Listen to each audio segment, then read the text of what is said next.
હવે વાત કરીએ ભરૂચની તો ભરૂચમાંથી આતંકવાદી પ્રવૃત્તિ કરતા બે શખ્સોની ધરપકડ કરી લેવામાં આવી છે। આતંકવાદી પ્રવૃત્તિમાં સંકળાયેલા બે શખ્સોને ઝડપી પાડવામાં આવ્યા। ગુજરાત એટીએસની ટીમે બંને શખ્સોની અટકાયત કરી। કુકરવાડા રોડ પર આવેલી મદ્રેસામાંથી અટકાયત કરવામાં આવી।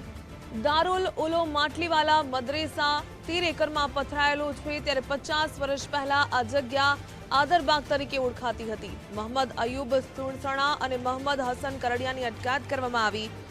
ગેરકાયદે બાંધકામ ખુલશે તો મદ્રેસા પર ફરી શકે છે બુલડોઝર। જૈસે મોહમ્મદની સાથે કાવતરું રચતા આતંકીઓ સકંજામાં આવ્યા।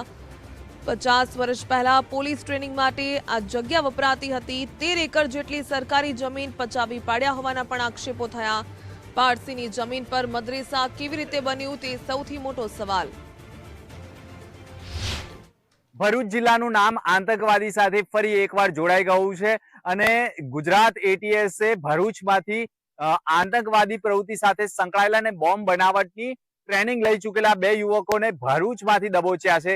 ભરૂચના પશ્ચિમ વિસ્તારમાં જે માટલીવાળા દારૂલમ છે તેમાંથી બે યુવકોને પોલીસે ખાસ કરીને એટીએસે ધરપકડ કર્યા હતા। હું તમને બતાવીશ આ જે ભરૂચની એસપી કચેરીની સામે જે આવેલું છે દારૂલમ માટલીવાલા, જેમાંથી ગુજરાત એટીએસે બે યુવકોને દબોચ્યા હતા। તેઓનું આતંકવાદીઓ સાથે કનેક્શન હોવાનું સામે આવ્યું હતું। મોહમ્મદ અયુબ સુણસરા ઉર્ફે મોહમ્મદ ભળી ની ધરપકડ કરવામાં આવી હતી અને તેની સાથે જ અન્ય એક યુવકની પણ ધરપકડ કરવામાં આવી હતી, જેનું પણ નામ મોહમ્મદ હસન હનીફ કરડિયા હોવાનું સામે આવ્યું છે। ભરૂચ જિલ્લામાં કેટલા મદ્રેસાઓ છે, મદ્રેસામાં સાચા અર્થમાં શું પ્રવૃત્તિઓ ચાલે છે તેની ઉપર નજર પણ સ્થાનિક પોલીસે રાખવી જોઈએ। ભરૂચ એસપી કચેરીની સામે જ જે દારૂલમ છે, જે માટલીવાળા દારૂલમ છે, તેમાંથી બે આતંકવાદી પ્રવૃત્તિ સાથે સંકળાયેલા યુવકોને ગુજરાત એટીએસે ઉઠાવી લીધા હતા, જેના કારણે ભરૂચ જિલ્લામાં ફરી એકવાર ખળભળાટ મચી ગયો છે। હાલમાં પોલીસ વિભાગ દ્વારા પણ સતત મદ્રેસાઓમાં ચેકિંગ કરવાની કામગીરી થાય તેવા એંધાણો વર્તાઈ રહ્યા છે, પરંતુ ભરૂચનું નામ આતંકવાદી પ્રવૃત્તિઓ સાથે ફરી એકવાર સામે આવ્યું છે, જેને લઈને મોટો ખળભળાટ થઈ ગયો છે। ભરૂચમાંથી અગાઉ મદ્રેસામાંથી આ મદ્રેસા નહીં પરંતુ અન્ય ઘણા મદ્રેસાઓમાંથી આવી પ્રવૃત્તિઓ સામે આવી ચૂકી છે। મદ્રેસામાંથી હથિયારો પકડાયા હોવાની પણ ઘટના બની ચૂકી છે। ત્યારે ખરેખર મદ્રેસાઓમાં જે ઊંચાઈવાળી દિવાલોમાં અંદર શું થાય છે, કેવું શિક્ષણ આપવામાં આવે છે, આજે પણ આ મદ્રેસાની અંદર લગભગ 300 થી વધુ લોકો હોવાનું માનવામાં આવી રહ્યું છે।